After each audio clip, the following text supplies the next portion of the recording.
Hello everyone, hope you all will be fine. Today in this session, we are going to talk about and solve numericals on magnetism done until now.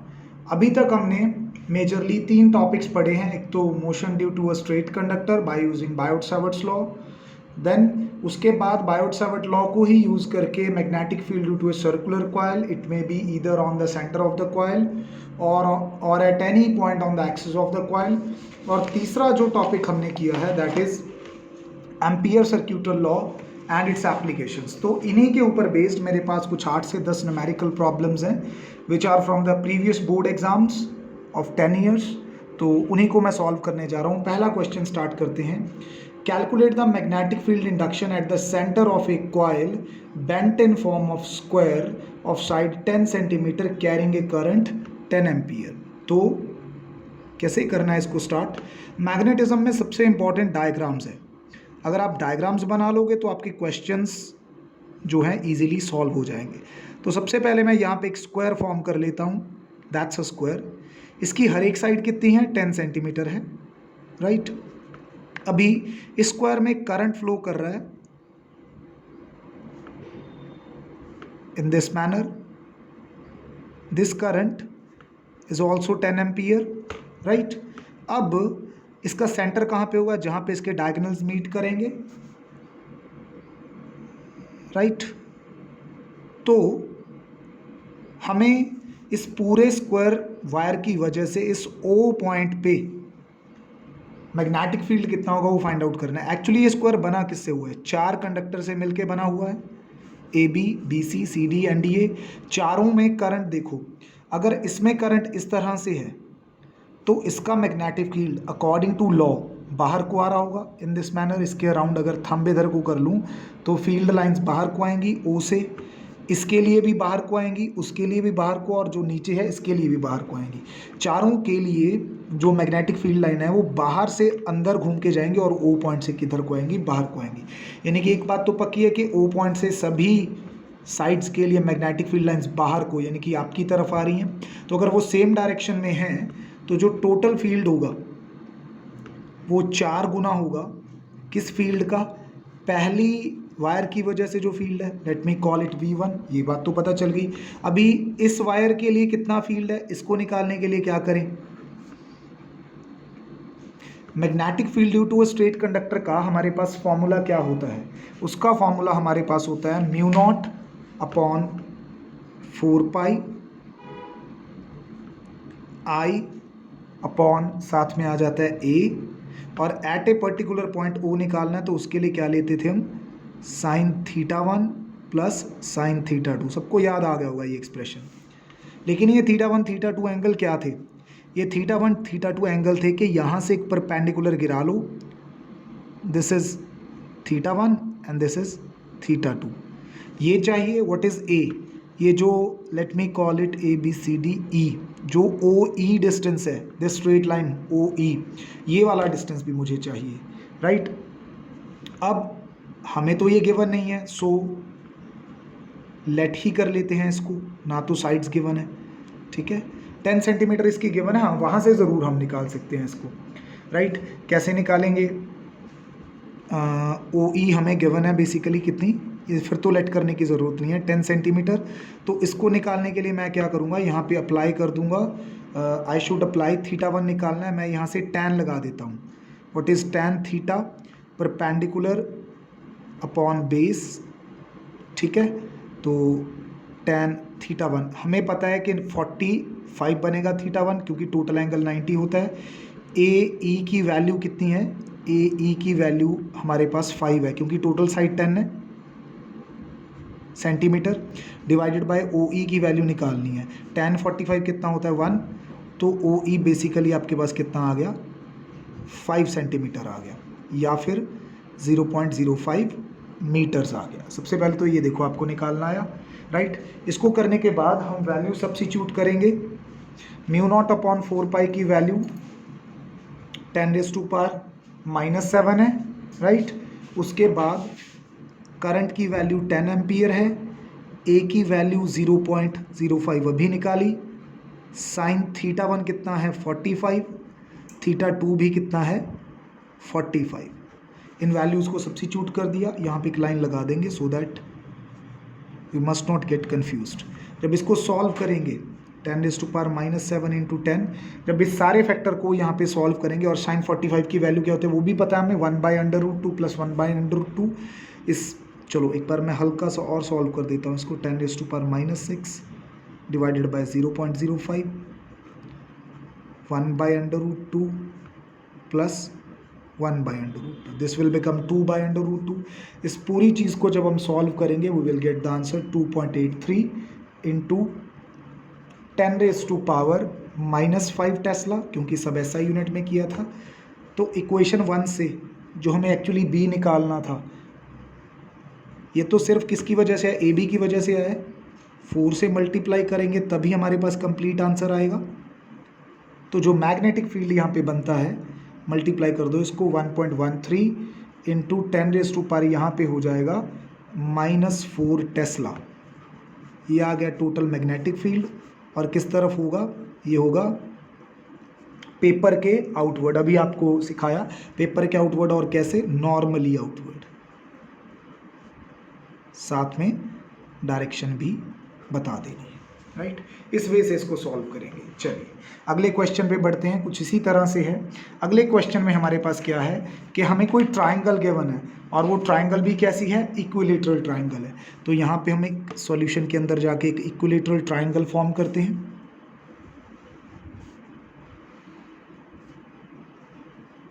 This becomes our equilateral triangle. इसमें कोई current 1 ampere flow कर रहा है। इस triangle की side given है हमें 4.5 into 10⁻⁻2 metre. चलिए कहाँ मैग्नेटिक फील्ड फाइंड आउट करना है, इसके सेंट्रॉइड पे। सेंट्रॉइड क्या होता है, जहाँ पे आपके तीनों जो मीडियंस होते हैं वो मीट करते हैं, ठीक है। तो बेसिकली ये वाला पॉइंट हो गया, मींस मुझे इस G पॉइंट पे फाइंड आउट करना है, ठीक है। तो late me call the sides ABC। इसको नाम देते हैं, क्या दे दें, कुछ भी दे सकते हैं, M, N और P, राइट। पहली बात तो ये पक्की है कि AB से G स्पॉट, ये वाला G पॉइंट कितना दूर है, GM, यहाँ से कितना दूर है GN, और यहाँ से कितना दूर है GP। ये तीनों डिस्टेंस इक्वल हैं। मीन्स वी कैन राइट कि जो GM है, GN है और GP तीनों इक्वल हैं। तो इक्वल डिस्टेंस पे ही निकालना हुआ तीनों कंडक्टर्स के लिए, ठीक है। अब ये जो कंडक्टर, इसमें करंट A से B की तरफ जा रहा है, तो अगर इस पे राइट हैंड रूल लगाएं तो फील्ड G से बाहर को आएगा नॉर्मली आउटवर्ड, BC के लिए भी बाहर को आएगा, CA के लिए भी बाहर को आएगा। तो इसका मतलब जो टोटल फील्ड होगा वो 3 गुना होगा field due to 1 conductor, let से AB। तो ये मेरी इक्वेशन 1 हो गई। B1 की वैल्यू अब मुझे निकालनी है। B1 की वैल्यू निकालनी है, आई नीड द डिस्टेंस, ये वाला डिस्टेंस चाहिए और ये वाले एंगल्स चाहिए मुझे, θ1 and θ2। AB is a straight conductor, formula वही है μ0/4 पाई I/A साइन θ1 प्लस साइन θ2। अभी ये टोटल एंगल 120 का होता है, बीच में से डिवाइड कर दिया तो θ1 θ2 दोनों कितने हो गए, 60 हो गए। A क्या है यहाँ पे, A ये GM वाला डिस्टेंस है, तो इसी को अपने को निकालना है, that is equal to GM। यहाँ पे किसी भी एक ट्राइंगल पे आप क्या लगा दो, tan θ1 लगा दो। क्या होता है, perpendicular upon base, who is the perpendicular, that is GM, ठीक है। परपेंडिकुलर, थीटा के सामने वाला perpendicular, it is AM, right. और यहाँ पे बेस कौन है, who is the base, that is GM is the base, right. तो यहाँ पे वैल्यूज़ पुट करते हैं, tan 60 is equal to AM की वैल्यू हमें AM की वैल्यू हमें पता है, what is the value of AM। Total जो साइड है वो इतनी थी, इसका हाफ कर देंगे, तो यहाँ पे इसका हाफ करेंगे, I should write it in next step, tan 60 is equal to 4.5 into 10⁻²। एक तो इसका डिवाइड बाई 2 आ गया, साथ में GM जो है वो निकालना था। तो इसको निकालने के लिए अगर मैं यहाँ पे सॉल्व करूँगा, GM जो कि मेरा A है, what I'm going to get? I'm going to get 4.5 into 10⁻² divide में तो इसके 2 था ही, और tan 60 की वैल्यू कितनी होती है, √3, राइट। ये सारा जो है डाटा इसको यहाँ से पिक करके यहाँ पे पुट करूँगा। Let me substitute the values, let us mark a line here, right. μ0/4 की वैल्यू 10⁻⁻7, करंट I की वैल्यू, करंट कितना दौड़ रहा है 1 एम्पियर, डिवाइडेड बाय A की वैल्यू क्या है, ये सब्स्टिट्यूट करते हैं 4.5 इंटू 10⁻², और ये वाला फैक्टर किधर चला जाएगा, ऊपर चला जाएगा, कितना 2 into √3, right, into sine 60 plus sign 60 कितना होता है, ये √3/2 और √3/2, मतलब ये बात हमें क्लियर है कि θ1 θ2 दोनों कितने हैं 60। तो यहाँ पे हो गया √3/2 प्लस √3/2।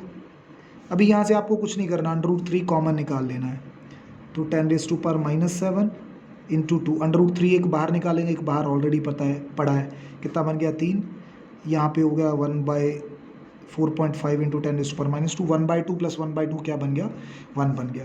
इस सारे फैक्टर को जब आप यहाँ से सॉल्व करोगे और साथ में क्या करो, इसको 1 में पुट कर दो, तो सारा इकट्ठा ही सॉल्व कर लेते हैं। ये 3 times of 10⁻⁻7 into 2 into 3 by 4.5 into 10⁻², ठीक है। ये सारी वैल्यूज़ जब इसको भर के यहाँ पे सॉल्व करेंगे तो हमारे पास B का आंसर हो जाएगा 3 इंटू 9 इंटू 2 11, और बाकी सब चीज़ें इसके साथ सॉल्व करके आंसर बनता है 4 into 10⁻⁻5 Tesla. This is the answer. और ये किधर को होगा, अगेन नॉर्मली आउटवर्ड। तो इस तरह की यहाँ पे ये प्रॉब्लम्स है, राइट। थर्ड प्रॉब्लम पे आ जाते हैं। This is on the magnetic field due to a circular coil. अब सर्कुलर कॉइल जो है उसको, वो जो कॉपर वाली है, सिर्फ उसी को लेके चलोगे तो आपकी नॉलेज जो है वो नैरो रहेगी। थोड़ा शैलो में, थोड़ा डीप में चलते हैं। उसमें क्या है, हमारे पास एक जो एटम होता है, एटम के अंदर न्यूक्लियस के अराउंड किसी पर्टिकुलर ऑर्बिट में इलेक्ट्रॉन पर्टिकुलर मोशन में घूमता है। पर्टिकुलर का मतलब है कि एंटी क्लॉकवाइज या क्लॉकवाइज, ठीक है। जब वो उसके अराउंड घूम रहा है तो वो भी कोई करंट, कोई चार्ज कैरी कर रहा है, एक पर्टिकुलर मैनर में घूमेगा तो क्या कंस्टिट्यूट करेगा, करंट। तो उस करंट की वजह से क्या पैदा होना चाहिए, एक मैग्नेटिक फील्ड। वो मैग्नेटिक फील्ड हमें कहाँ पे निकालना है, न्यूक्लियस पे, यानी कि उसके सेंटर पे निकालना है। गिवन पैरामीटर्स क्या हैं, इलेक्ट्रॉन रिवॉल्व कर रहा है इस रेडियस में, ठीक है, रेडियस गिवन है 5.11 इंटू 10⁻⁻11 मीटर, किस फ्रीक्वेंसी के साथ, 6.8 इंटू 10⁻15 हर्ट्ज की फ्रीक्वेंसी के साथ। तो सेंटर पे कितना मैग्नेटिक फील्ड होगा, यानी कि ये क्वेश्चन हो गया किस टॉपिक का, magnetic field eight the centre of A current carrying coil, जिसका फॉर्मूला था μ0I/2R। लेकिन यहाँ पे करंट गिवन नहीं है, R भी गिवन है, ठीक है। करंट कैसे निकालेंगे, हमें पता है कि जो करंट होता है वो बेसिकली चार्ज अपॉन टाइम होता है, ठीक है। टाइम, जितने टाइम के लिए आप उसका मोशन कंसिडर कर रहे हो। यहाँ पे एक रेवोल्यूशन के बारे में बात कर रहे हैं हम, गिवन नहीं है बट अंडरस्टूड है। तो एक रेवोल्यूशन में लिया गया टाइम 1/t क्या होता है, फ्रीक्वेंसी। तो मैं इसको चार्ज इनटू फ्रीक्वेंसी भी तो लिख सकता हूँ ना, इसी फॉर्मूला को 1 अपॉन टाइम पीरियड को लेके। तो बस E की वैल्यू अपने को पता है कितनी होती है, E की वैल्यू 1.6 इंटू 10⁻⁻19, और फ्रीक्वेंसी अपने को गिवन है 6.8 इंटू 10⁻15। जब दोनों को मल्टीप्लाई करूंगा तो इतने एम्पियर्स मेरे पास क्या बन जाएगा, करंट। इसको आप सॉल्व कर लो। जब आप मल्टीप्लाई करके, चलो इसको सॉल्व मत करो, इसको डायरेक्टली हम उस फॉर्मूला में पुट करते हैं। हमें पता है कि magnetic field at centre of a coil क्या होता है, μ0I/2R, right. Let's substitute the values. μ0/4π की वैल्यू 10⁻⁻7 होती है, तो अकेले μ0 की क्या हो गई, 4π इंटू 10⁻⁻7। करंट हम यहाँ पे निकाल चुके हैं 1.6 into 10⁻⁻19 into 6.8 into 10⁻15 divided by 2। Radius की वैल्यू कितनी है 5.11 इंटू 10⁻11। तो इसकी 10 की पावर्स को अलग सॉल्व कर लो। जब 10 की पावर्स को अलग से सॉल्व कर लोगे, जैसा कि आपको +1 में सिखाया है, this comes out to be 13.4 tesla. यानी कि एट द सेंटर इतना मैग्नेटिक फील्ड यहाँ पे क्या होता है, फॉर्म होता है, राइट। आगे चलते हैं। 2 कोएक्सियल सर्कुलर कॉइल्स हमें गिवन है, एक तो L1 दूसरी L2। L1 का रेडियस 3 है, इसका रेडियस 4 है। तो अब क्या करना है हमें, अगर L1 में करंट दे रखा है 1 एम्पियर का, इसने पूछा है कि जो सेकेंड लूप है L2, इसमें किस डायरेक्शन में और कितना करंट फ्लो करवाया जाए कि O पॉइंट पे दोनों की वजह से मैग्नेटिक फील्ड क्या हो जाए, 0 हो जाए, राइट। ये सब गिवन था। L2 में करंट का मैग्नीट्यूड और डायरेक्शन कितनी होनी चाहिए ताकि O पे क्या हो जाए, करंट 0 हो जाए। एक बात तो पक्की यहाँ से मेरे को दिख रही है कि अगर L1 लूप में करंट इस मैनर में जा रहा है तो O पे मैग्नेटिक फील्ड को 0 करने के लिए इसमें करंट अपोजिटली जाना चाहिए। The current in loop L2 will be in a direction opposite to L1 to make net field 0 at O। ये बात तो पक्की है। उसका मतलब अगर आप इधर से देखते हो तो ये करंट आपका एंटी क्लॉकवाइज हो गया, तो इसमें क्या होगा, क्लॉकवाइज होगा। ये बात तो पक्की हो गई, ठीक है। नाउ अभी किसके बारे में बात करनी है, मैग्नीट्यूड फाइंड आउट करना है। आर्टिकल पहचाना आपने किस में से है, इस लूप की वजह से O पे मैग्नेटिक फील्ड, इस लूप की वजह से O पे मैग्नेटिक फील्ड। जब तक दोनों इक्वल नहीं हो जाते तभी एक दूसरे को कैंसिल नहीं करेंगे। अपोजिट तो अपने आप हो गए जब करंट उल्टा कर दिया, अभी इक्वल होना बाकी है उनका। जब इक्वल होंगे तो O पॉइंट पे नेट क्या हो जाएगा, 0। तो this is the case of magnetic field due to a circular coil on a point on the axis of the loop. तो इसके लिए फॉर्मूला याद होगा मेरे ख्याल से सबको, क्या होता था, μ0 II/2 ब्रैकेट में x² + a² का पावर कितना, 3/2। तो यहाँ पे वो चीज़ें सब्स्टिट्यूट करते हैं यहाँ पे हम। तो क्या करते हैं, क्या लिखेंगे, B at O due to L1 must be equal to B at O due to L2। ये कंडीशन सेटिस्फाई होनी चाहिए। अपोजिट तो है, अभी तो इक्वल करना बाकी है। तो क्या होगा, μ0 I/a²। a होता है अपना रेडियस। तो फर्स्ट लूप का रेडियस कितना है, 3 सेंटीमीटर। इसको मीटर्स में बदलूंगा तो 0.03 का square divided by twice of bracket में होता है x² + a²। What is x? x is the distance from the centre to the point of observation. कितना है, 4। तो ये हो जाएगा 0.04 इसका square plus a²। a again कितना है, 0.03। फार्मूला लिस्ट से जाके फार्मूलाज देख लो, पावर कितनी होती है, 3/2 इज इक्वल टू, डरो मत इतनी डिफिकल्ट कैलकुलेशंस देख के पता नहीं कितनी आ गई। इसमें करंट लेट से I1 है, इसमें करंट कितना I2, सब कैंसिल होने वाला है। इसका रेडियस का स्क्वायर, रेडियस कितना होता है, यहाँ पे कितना गिवन है, 4 सेंटीमीटर है। तो इसको कन्वर्ट कर लो, क्या बन जाएगा, 0.04 centimetre, sorry metre square. Twice वैसे ही आ गया। यहाँ पे x² + a², x होता है सेंटर से डिस्टेंस, वो कितना है, 3। तो ये बन जाएगा 0.03 का स्क्वायर प्लस साथ में क्या आता है, a का स्क्वायर, a माने रेडियस इसका 0.04 का स्क्वायर, और पावर कितनी होती है, 3/2। ज़रा ध्यान से देखो, एडिशन तो कम्यूटेटिव है, तो पहले इसका स्क्वायर करके फिर इसका स्क्वायर करके ऐड करो, या फिर पहले इसका स्क्वायर करके इसका स्क्वायर करके ऐड करो। बात तो एक ही है, बाहर 2 है तो ये डिनोमिनेटर तो सारा कैंसिल हो गया, μ0 से μ0 कैंसिल हो गया। अल्टीमेटली अपने पास बचा क्या, अल्टीमेटली अपने पास बचा ये, ऊपर से μ0 और μ0 भी कैंसिल हो गए थे। अभी इसका मैं स्क्वायर करूं तो I1 ये इसका निकालना क्या था, I2 निकालना था ना। तो सिंपली क्या करते हैं, इसको इधर ले आते हैं।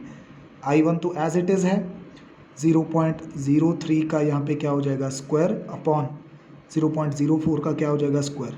ज़रा ध्यान से देखो, डेसिमल के बाद प्लेसेस सेम है, I1 की वैल्यू 1 है, तो बस अब तो सिर्फ सब्स्टिट्यूट करना है। 3 का स्क्वायर 9 बनेगा, क्योंकि जो डिवाइड में आएगा या जीरोज आएंगे वो तो कैंसिल हो जाएंगी। 4 का क्या बनेगा 16। जब मैं यहाँ से इसको सॉल्व करूँगा तो वो मेरे पास लगभग आ जाएगा 0.56 एम्पियर्स, ठीक है। और डायरेक्शन इसकी पहले ही हम क्या कर चुके हैं, बता चुके हैं। चलिए ये हो गए क्वेश्चन। अगले क्वेश्चन पे चलते हैं, ये थोड़ा डिफिकल्ट वाला है। इस क्वेश्चन में क्या है, हमारे पास एक वायर है, एक्चुअली कंप्लीट वायर नहीं है, उसका एक सेक्शन है, ठीक है। ये बता रखा है कि इसमें करंट यहाँ से एंटर होके ऐसे जा रहा है और इस वे से यहाँ से वापस आ रहा है। इसको आप कंसिडर मत करना, ये तो वैसे ही सॉलिड हो गया था, एक्चुअली यहाँ पे तो डॉटेड बनना था। इधर से करंट एंटर होके इस पॉइंट से ऐसे जाके लूप में और यहाँ से वापस आ रहा है। तो ये पूछा है कि ये जितना ये जो सेक्शन है जिसमें करंट जा रहा है, ये वाला पोर्शन गोलाई वाला, इसकी वजह से ओ पॉइंट पे कितना मैग्नेटिक फील्ड होगा ये निकालना है अपने को, ठीक है।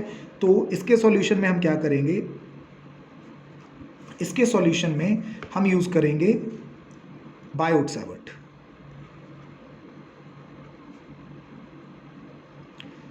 अब आप कहोगे कि सर बायोट-सैवर्ट कैसे यूज़ करोगे आप, तो सिंपल है यार, डीबी देता था ना वो थोड़े से के लिए, अगर मैं पूरे के लिए निकालूं, वैसे वहाँ पे लेंथ डीएल हो जाती थी, यहाँ पे क्या हो जाएगी एल हो जाएगी।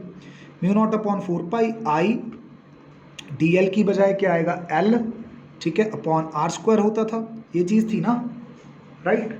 अगर ये चीज़ थी, साइन थीटा साथ में क्यों नहीं आया, क्योंकि वो ऑलरेडी 1 हो गया 90 हो गए। क्यों, आप इसी का कोई सेक्शन लोगे और इसी का सेक्शन लेके उसका टेंजेंट बनाओगे, वो हो जाएगा आइडियल, और जब भी सेंटर पे लेके आओगे वो हो जाएगा आपका रेडियस। टेंजेंट और रेडियस 90 बनाते हैं, तो वो खत्म हो गया।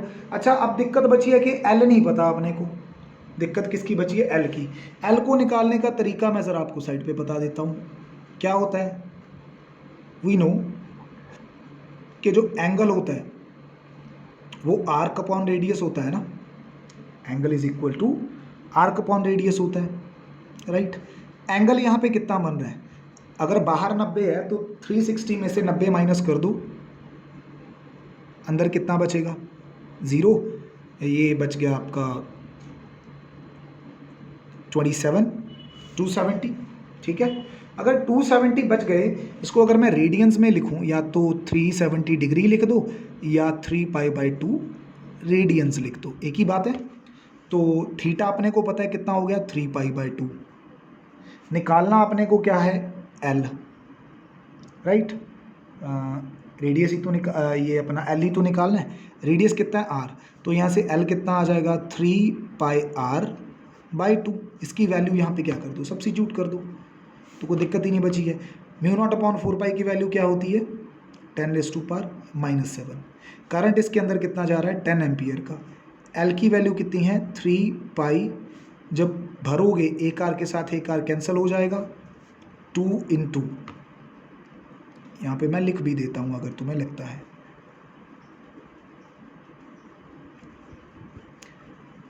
× 3πr/2 आना था, यहाँ पे आर स्क्वायर है, एक आर कट गया तो सिर्फ एक ही आर बचा। रेडियस कितना है कॉइल का 3 सेंटीमीटर्स है, तो उसको मीटर में बदल लो, 3 × 10⁻² क्या करके -2 करके, दैट्स इट। यही चीज़ आनी थी बस। इसको अभी तुम क्या कर लो, पाई की वैल्यू 22/7 यूज़ कर लो, राइट। जब इस सब को सॉल्व करोगे तो तुम्हारे पास मैग्नेटिक फील्ड की वैल्यू क्या बनेगी 1.57 × 10⁻³ टेस्ला, राइट।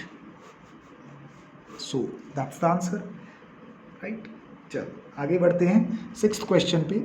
हमें एक वायर गिवन है जिसकी लेंथ π/2 मीटर्स है, ठीक है, और इसको किसी सर्कुलर शेप में क्या कर दिया गया है, बेंड कर दिया गया है, और ये वायर फिर करंट कैरी करती है 5 एम्पियर का, right. Calculate the magnetic field due to it before bending.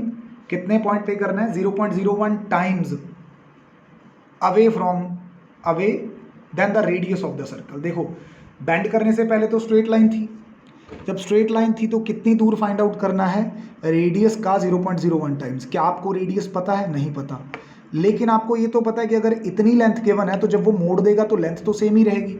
तो इसका मतलब ये है कि अगर मैं यहाँ से सरकमफ्रेंस को लेंथ के इक्वल रखूँ तो बेसिकली मेरे पास यहाँ पे 2πr इज इक्वल टू, किसके इक्वल रखूँगा मैं, π/2 के बराबर रखूँगा ना मीटर के। अगर यहाँ से सॉल्व करूँगा तो पाई से पाई कैंसिल, r की वैल्यू 1.4 मीटर्स या 0.25 मीटर्स आ जाएगी। अगर मेरे पास रेडियस आ गया तो उसका 0.1 टाइम्स निकालना मेरे को मुश्किल ही नहीं है। तो मैं यहाँ पे करूँगा बिफोर बेंडिंग, मतलब फॉर स्ट्रेट वायर। क्या होता है अपने पास फॉर्मूला स्ट्रेट वायर के लिए, म्यू नॉट अपॉन 4π, ठीक है। इधर आ जाता है 2I/r होता है ना, 2I/r। तो एक्चुअल में यहाँ पे r आप नहीं लोगे, डिस्टेंस लोगे d, किसका, वो जो आपका स्ट्रेट कंडक्टर था उसके लिए आप किसी डिस्टेंस पे फाइंड आउट कर रहे हो ना d। वो डिस्टेंस क्या है एक्चुअली, 0.01 टाइम्स है किसका, रेडियस का। तो d की वैल्यू यहाँ पे सब्स्टिट्यूट कर दो, 0.01 टाइम्स ऑफ रेडियस। अभी अपने को यहाँ पे वैल्यूज़ भरनी है। म्यू नॉट अपॉन 4π की वैल्यू भी अपने को पता है कितनी होती है, 10⁻⁻⁷। 2 एज इट इज़ है, करंट कितना कैरी कर रहा है ये 5 एम्पियर का, divided by 0.1 as it is है, और रेडियस अपना कितना है 0.25 मीटर। तो तुम इसको पूरी तरह से सॉल्व कर लो। यहाँ से तुम्हारा जो मैग्नेटिक फील्ड है वो कितना बन जाएगा, वो बन जाएगा 4 × 10⁻⁻4 टेस्ला, ठीक है। इतना मैग्नेटिक फील्ड आ जाएगा, किसके लिए, फॉर स्ट्रेट वायर के लिए। अभी तुमने इसको किस में बेंड कर दिया है, अभी तुमने इसको सर्कुलर लूप में बेंड कर दिया, तो क्या होगा, रेडियस तुम उसका पहले ही निकाल चुके हो, ऑफ कोर्स कुछ नहीं कहा। तो उसके लिए सर्कुलर लूप के लिए क्या फॉर्मूला बनेगा, वो होता है अपना b is equal to mu naught I/2r। बस वैल्यूज़ भर दो, म्यू नॉट है तो 4π × 10⁻⁻7 कर दो, इनटू करंट तो वही जा रहा है 5 ampere, 2 as it is, radius कितना निकाला था हमने 0.25 मीटर्स। तो यहाँ पे जब इसकी वैल्यू भर के इसको सॉल्व करेंगे तो कितना आ जाएगा, 1.256 × 10⁻⁻5, और यूनिट क्या बनेगी इसकी, टेस्ला, राइट। तो इसका मतलब जब किसी स्ट्रेट कंडक्टर को सर्कुलर वायर की फॉर्म में बेंड करते हैं तो उसका मैग्नेटिक फील्ड क्या हो जाता है, स्ट्रॉन्ग। क्योंकि पहले तो वो कंडक्टर के अराउंड फैल रहा था, लेकिन अभी लूप बना दी तो सारी लाइंस को लूप के अंदर से आना पड़ेगा। अगर अंदर से आना पड़ेगा तो अंदर डेंसिटी बढ़ जाएगी लूप उसकी फील्ड लाइंस की, तो वहाँ पे फील्ड क्या हो जाएगा, ऑटोमेटिकली स्ट्रॉन्ग हो जाएगा। अभी ये क्वेश्चन बहुत बार पूछा गया एग्जाम्स में, इसके बारे में भी थोड़ी डिस्कशन कर लें, ठीक है। आधी वायर है तो पूरी वायर का अगर म्यू नॉट I/2r होता है तो इधर क्या हो जाएगा, हाफ कर दो इसका 4r हो जाएगा, इतना ही फर्क पड़ेगा। तो इसका सेंटर पे निकालना है मैग्नेटिक फील्ड, ठीक है, उसको निकालते हैं। चलो, एक थिक कॉपर वायर है, करंट कैरी कर रही है 12 एम्पियर का, उसको semi circular arc of 2 radius 2 यहाँ पे कितना गिवन था, 2 सेंटीमीटर गिवन था actually, let me right the units, ठीक है। तो उसका डायरेक्शन बताओ और मैग्नीट्यूड बताओ b का एट सेंटर। चलो इतनी सी समस्या को हल कर लें, पहले सॉल्यूशन में चलते हैं।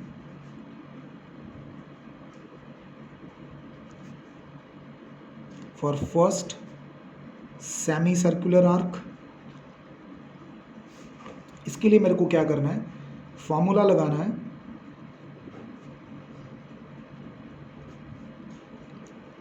पूरी रिंग का क्या होता है म्यू नॉट I/2r, लेकिन ये सेमी है तो आधा कर दिया, तो ये क्या बन गया, म्यू नॉट I/4r भरेंगे, भरते हैं। यहाँ पे म्यू नॉट की जो वैल्यू है वो लेंगे हम वही 4π × 10⁻⁻7। करंट कितना भेज रहा है वो, अकॉर्डिंग टू स्टेटमेंट करंट भेज रहा है वो 12 एम्पियर का, right, 2 as it is. Radius कितना दे रहा था, 2 सेंटीमीटर दे रहा था। अब 2 सेंटीमीटर को मीटर में कन्वर्ट कर लो, 2 इंटू 10⁻⁻² लिख लो, चाहे 0.02 लिख लो। अभी इस चीज़ को तुम यहाँ से सॉल्व करोगे तो तुम्हारे पास एक आंसर आना चाहिए। That answer is going to be 1.9 into 10⁻⁻4 tesla. ठीक है, तो 1.9 इंटू 10⁻⁻4 टेस्ला, और ये किधर को होने वाला है? करंट इधर को जा रहा है, इधर को। Look at the direction of my thumb. तो ओ पॉइंट पे मैग्नेटिक फील्ड अंदर को जाएगा। ठीक है, तो मैं यहाँ पे लिखूंगा नॉर्मली इनवर्ड्स। रूल लगा के देखना, कोई यहाँ पे गड़बड़ नहीं करनी है। ये हो गया इसका आंसर। यहाँ तक तो सही था। आगे वो क्या कह रहा है? Would your answer change if the wire were bent in an arc of same radius but in opposite way as shown. अब कहता कि नीचे की तरफ बेंड करने की बजाय ऊपर की तरफ करी है, वही करंट जा रहा है, उतना ही इसका रेडियस है। तो आपका आंसर क्या होगा? देखो बेटा, जब करंट इधर को जा रहा था और पॉइंट आपका वो ऊपर था, तो अगर आप अपनी फिंगर्स घुमाओगे तो आपकी फिंगर्स O1 के अंदर घुसने की कोशिश करेंगी। लेकिन अगर आपका करंट ऐसे जा रहा है, आप O2 से देखोगे तो आपकी फिंगर्स घूम के O2 से बाहर की तरफ आएंगी, जबकि फील्ड क्या रहेगा? सेम। सिंस हम यहाँ पे कहेंगे कि वैल्यू जो है of I and R remains same, the magnitude of B will be same, but the direction of B in second case, ये आपको थ्योरेटिकली ही लिखना पड़ेगा, will be नॉर्मली किधर होगा? आउटवर्ड होगा, बाहर की तरफ आएगा। बस ये इतना सा फर्क पड़ा है। ये नॉर्मली इनवर्ड था, ये नॉर्मली आउटवर्ड। क्यों? ये आपको रूल लगा के दिखा दिया। करंट ऐसे जा रहा है ना लूप में, ऐसे घूम के, तो किसी भी पोर्शन के लिए अगर आप ये रूल लगाओगे तो O1 पॉइंट पे आपकी फिंगर्स पेपर के अंदर घुसेंगी, तो O1 पॉइंट पे फील्ड की डायरेक्शन क्या है? इनवर्ड्स। लेकिन यही रूल अगर आप O2 पे लगाओगे तो घूम के आपकी फिंगर्स O2 से किधर को आएंगी? बाहर को आएंगी। थंब आपका उसी डायरेक्शन में करंट की। तो इतना सा फर्क यहाँ पे पड़ गया। चलिए अभी अगले क्वेश्चन पे चलते हैं। ये लास्ट क्वेश्चन होगा, इसके बाद हम उस पर आ जाएंगे अपना जो एम्पियर सर्क्यूटल लॉ है। ये न्यूमेरिकल बड़ा इंपॉर्टेंट है, ये CBSE बोर्ड में काफ़ी बार पूछा गया है। सॉल्यूशन में पहले इसकी डायग्राम आएगी तो आपको ये करना आएगा, राइट। क्या करते हैं? दो आइडेंटिकल कॉइल्स हैं। आइडेंटिकल कॉइल्स का मतलब एक जैसी कॉइल्स है, रेडियस R है, दोनों में नंबर ऑफ टर्न्स N है और एक दूसरे के प्लेन के परपेंडिकुलर है। मतलब यहाँ पे बना के दिखाऊं मैं तुम्हें, तो अगर मैं एक लूप का प्लेन इस तरह से दिखा रहा हूँ यहाँ पे, मीन्स लाइक दिस, ये इसका सेंटर, तो दूसरी लूप का भी सेंटर तो यही है, पर उसका प्लेन पहली वाली लूप के क्या है? परपेंडिकुलर है। इस तरह से पढ़िए, ठीक है।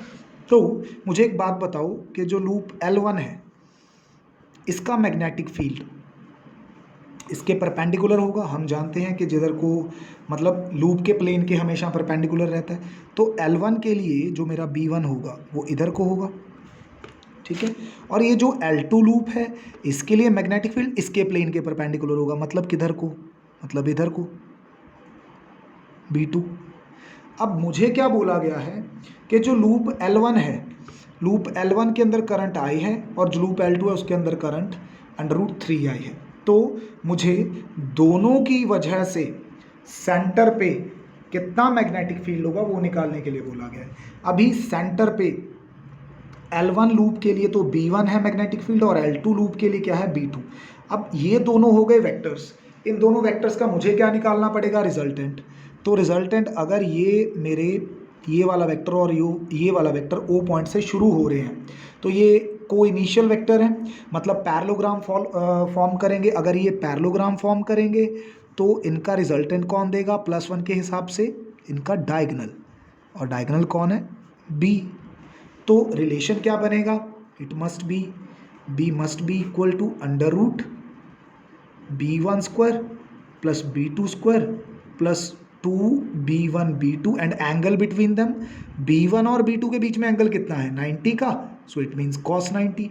अभी cos 90 यहाँ पे क्या हो जाएगा 0, तो b अपना रिड्यूस हो जाएगा किस में, v1 स्क्वायर और b2 स्क्वायर में। अभी ये लूप्स हैं, इनकी वजह से सेंटर पे फाइंड आउट करना है, तो mu not I by 2r होता है, पर इसमें नंबर ऑफ टर्न्स भी हैं। एक लूप के लिए तो n होता है, अगर नंबर ऑफ टर्न्स बढ़ जाए तो वो n टाइम्स बढ़ जाता है, लेकिन हमें कोई यहाँ पे दिक्कत नहीं है अप्लाई करने में। तो b1 के लिए क्या करेंगे, n times of mu not i1 by i1 मतलब पहला करंट, उसकी वैल्यू आई है 2r, इसका क्या करेंगे यहाँ पे स्क्वायर, उसी तरह से n times mu naught, radius दोनों का सेम है, i2 करंट डिफरेंट है, यहाँ पे भी क्या आ जाएगा ट्वाइस ऑफ r, और इसका क्या आ जाएगा स्क्वायर। ठीक है, अपने को पता है कि दोनों लूप्स के लिए जो r है वो तो सेम है, यानी कि कितना कैपिटल R के जितना स्टेटमेंट में गिवन है रेडियस r, लेकिन करंट डिफरेंट है, i1 कितना है i और i2 कितना है √3i, बाकी सब चीज़ें सेम है ना, तो उसको कॉमन निकालो। जब कॉमन निकालोगे तो स्क्वायर के साथ बाहर निकलेंगी, तो स्क्वायर के ऊपर √ है, फिर उससे बाहर निकालो, तो देखो एक तो मेरा n बाहर आएगा, एक म्यू नॉट बाहर आएगा, एक 2 बाहर आएगा और एक r बाहर आ जाएगा, ये सब चीज़ें बाहर आ जाएंगी। √ के अंदर क्या बचेगा, एक तो i1 का स्क्वायर बचेगा और एक i2 का स्क्वायर बचेगा, जिसकी वैल्यू मुझे भर देनी चाहिए यहाँ पे, n times of mu not by 2r। i1 की वैल्यू क्या है i स्क्वायर, उसकी वैल्यू क्या है √3i का स्क्वायर। √3i का स्क्वायर किया तो ये √3 का स्क्वायर किया तो 3i का स्क्वायर किया स्क्वायर, तो अंदर 4i स्क्वायर बन गया, क्या बन गया बेसिकली 4i स्क्वायर। तो जब ये बाहर आएगा तो ये 2 बन के बाहर आएगा, एक i बाहर आ जाएगा, 2 से 2 कैंसिल हो जाएगा, यार की तो वैल्यू भर दी है, तो n times of mu naught i by क्या बचेगा r। This is the magnetic field produced at the centre, और इतने टेस्लाज में होगा।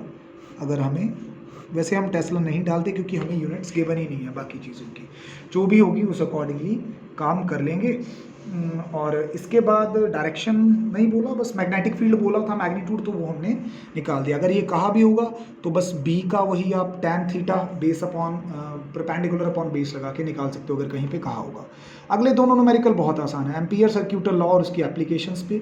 एक सॉलिनॉइड है, एक सॉलिनॉइड जो है उसकी number of turns per metre दे रखे हैं, मतलब स्मॉल n की वैल्यू दे रखी है कितनी 300, करंट की वैल्यू कितनी दे रखी है 5 एम्पियर, लेंथ ऑफ सॉलिनॉइड क्या है 0.5 मीटर।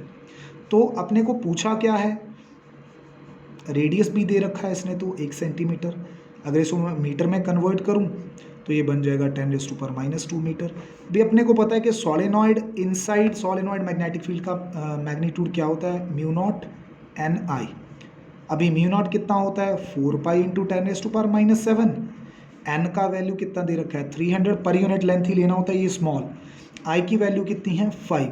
तो ये लेंथ और रेडियस यहाँ पे आपको कंफ्यूज करने के लिए दिए गए थे, इसके पीछे आप नहीं पढ़ोगे।